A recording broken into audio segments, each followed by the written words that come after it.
ನಮಸ್ಕಾರ. ಇದು 2 ಎಕರೆ 20 ಗುಂಟೆ ಖಾಲಿ ಲ್ಯಾಂಡು ನೋಡಿ. ರೆಡ್ ಸಾಯಿಲ್ ಇದೆ. ಏನು ಅಲ್ಲಿ ಹಿಂದೆ ಏನು ಕ್ಲೀನ್ ಮಾಡಿದ್ದಾರೆ ಅಲ್ಲಿ ತನಕ ಜಾಗ ಇದೆ. ಎಕ್ಸಸ್ ಒಂದು 15 ಗುಂಟೆ ಜಾಗ ಬರುತ್ತೆ. ಇದಕ್ಕೆ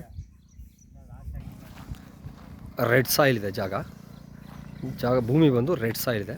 ಟಾರ್ ರೋಡ್ ಅಪ್ರೋಚ್. ಟಾರ್ ರೋಡ್ಗೆ ಸುಮಾರು 160 ಅಡಿ ಅಗಲ ಬರುತ್ತೆ ನೋಡಿ. ಟಾರ್ ರೋಡು ಇದು ಮುತ್ತತ್ತಿ ರಸ್ತೆ ನೋಡಿ. ನಿರಂತರ ಜ್ಯೋತಿ ವ್ಯವಸ್ಥೆ ಕೂಡ ಇದೆ. ಜೊತೆಗೆ ವಿದ್ಯುತ್ ನೀವು ಬೋರ್ವೆಲ್ ಹಾಕ್ಕೊಂಡ್ರೆ ಸರ್ವಿಸ್ ಸಹ ಸಿಗುವಂಥ ವ್ಯವಸ್ಥೆನೂ ಕೂಡ ಇದೆ. ಇಲ್ಲಿ ಸುತ್ತ ಎಲ್ಲ ನೋಡಿ ಫಾರ್ಮ್ ಹೌಸ್ಗಳಿದೆ ನೋಡಿ. ಇಲ್ಲಿ ಫಾರ್ಮ್ ಹೌಸ್ ಇದೆ. ಇದೇನಿದೆ ಒಂದು ಸೈಡು ಆಲಿ ಆ ಫಾರ್ಮ್ ಹೌಸ್ ಅವರು ಫೆನ್ಸ್ ಹಾಕಿದ್ದಾರೆ ಕೊನೆ ತನಕ. ಜೊತೆಗೆ ಇನ್ನೂ ಮುಖ ಇನ್ನು 3 ಸೈಡು ಮಾತ್ರ ಫೆನ್ಸ್ ಹಾಕೋಬೇಕು. ಒಳ್ಳೆ ಜಾಗ ಇದೆ. ಬೆಂಗಳೂರಿಂದ ಒಂದು ಸುಮಾರು 85 ಕಿಲೋಮೀಟ್ರ್ ಇದೆ. ಬೆಂಗಳೂರಿಂದ 85 ಕಿಲೋಮೀಟ್ರ್ ನೋಡಿ. ಇದು ಫಾರ್ಮ್ ಹೌಸ್. ಇದು ಪಕ್ಕದಲ್ಲಿರುವಂಥ ಫಾರ್ಮ್ ಹೌಸು. ಅಲ್ಲೂ ಒಂದು ಫಾರ್ಮ್ ಹೌಸ್ ನೋಡಿ. ಸುತ್ತ ನೋಡಿ, ಸುತ್ತ ಎಲ್ಲ ವಿಲೇಜ್.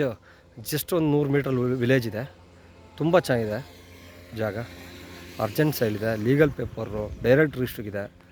ಹಿಂದೆ ಕೂಡ ಸೋಲಾರ್ ಫೆನ್ಸ್ ಆಗಿದೆ. ಹಿಂದ್ಗಡೆ ಫಾರೆಸ್ಟ್ ಸೋಲಾರ್ ಅಟ್ಯಾಚ್ ಇದೆ. ಒಳ್ಳೆ ವ್ಯೂ ಲೊಕೇಶನ್ಲಿದೆ ಜಾಗ. ನಮಸ್ಕಾರ.